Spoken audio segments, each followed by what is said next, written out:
Phút 90, trận mở màn vòng 1 V-League 2018 giữa Hà Nội và Hải Phòng. Sân hàng đẩy bóng bốc khói nghi ngút khi hàng chục quả pháo sáng được đốt trên khán đài cùng 4 quả pháo khác bị ném đường biên, cháy đỏ góc sân.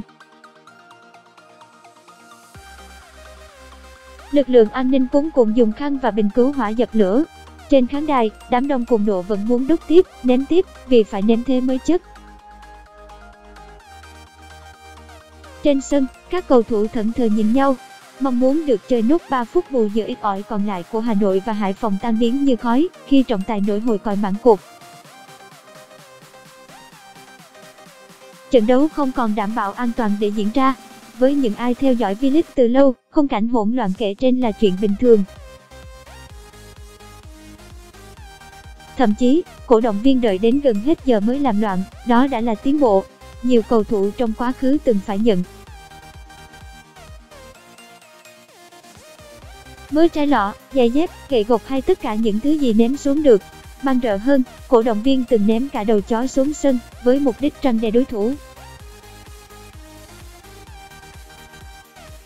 Vậy nên, khi các tuyển thủ Qatar bị cổ động viên UE ném chai nước, đồng xu hay cả giày thể thao vào người, không ít cầu thủ Việt Nam có thể đồng cảm. Có người bông đùa, Qatar lần đầu bị ném chai lọ, còn ở Việt Nam, cầu thủ V-League phải chuẩn bị tinh thần đối diện với nó. Hàng tuần, video, cầu thủ Qatar bị cổ động viên ném chai lọ vào người vậy nhưng, trên các diễn đàn của AFC hay trang chủ ASEAN Cup, cổ động viên Việt Nam lại là những người tích cực lên án hành động phi thể thao của cổ động viên UE nhất. Những thông điệp được viết bằng cả tiếng Việt và tiếng Anh, tràn ngập trên diễn đàn, khiến những người không theo dõi trận đấu cũng có thể biết người UE đã phá hỏng trận đấu như thế nào.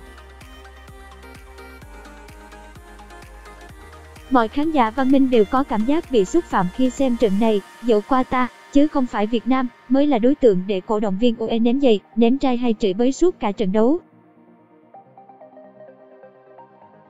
Cổ động viên Việt Nam tức giận khi sự trung thực, lành mạnh và cao thượng trong thể thao bị xâm hại nghiêm trọng.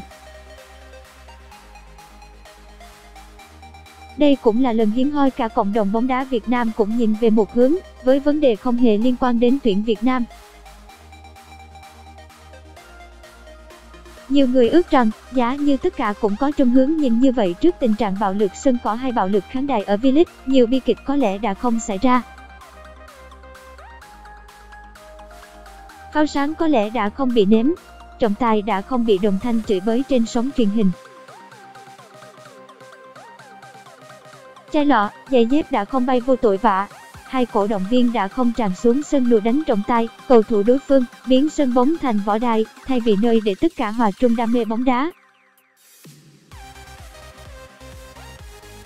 Giá như những mặt tối hay hành động phi thể thao ở V-League cùng bị lên án mạnh mẽ và nhất quyết tẩy chay như thế, chúng ta đã có sân chơi lành mạnh, trung thực và giàu tinh thần thể thao hơn, thay vì cứ nói về bóng đá Việt Nam, ai cũng phải lắc đầu ngán ngẩm. Quá khứ không thể đảo ngược, song hiện tại có thể thay đổi từ hôm nay. Điều đáng mừng là, những hành vi phản cảm trên khán đài cũng như sân bóng đã được nhìn nhận dưới góc độ nghiêm khắc hơn. Thay vì cổ suý cho cái máu lửa, nhiệt tình, nhiều cổ động viên đã nói không với bạo lực trên khán đài, không chửi bới và theo dõi bóng đá theo cách văn minh hơn.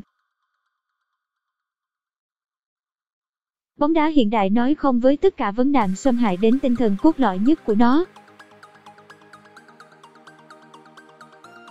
Các tuyển thủ đã đổ mồ hôi và cả máu để bóng đá Việt Nam lấy lại niềm tin, nâng cao vị thế trong mắt khán giả nhà cũng như bạn bè quốc tế.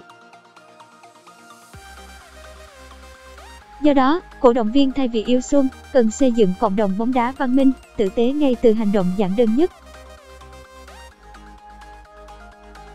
Người hâm mộ Việt Nam đã ở bên nhau trong sự kiện UE, thì hãy cứ ở bên nhau để một mai thức dậy, bạo lực sân cỏ chỉ còn trong những câu chuyện ngày xưa khi nói về bóng đá nước nhà.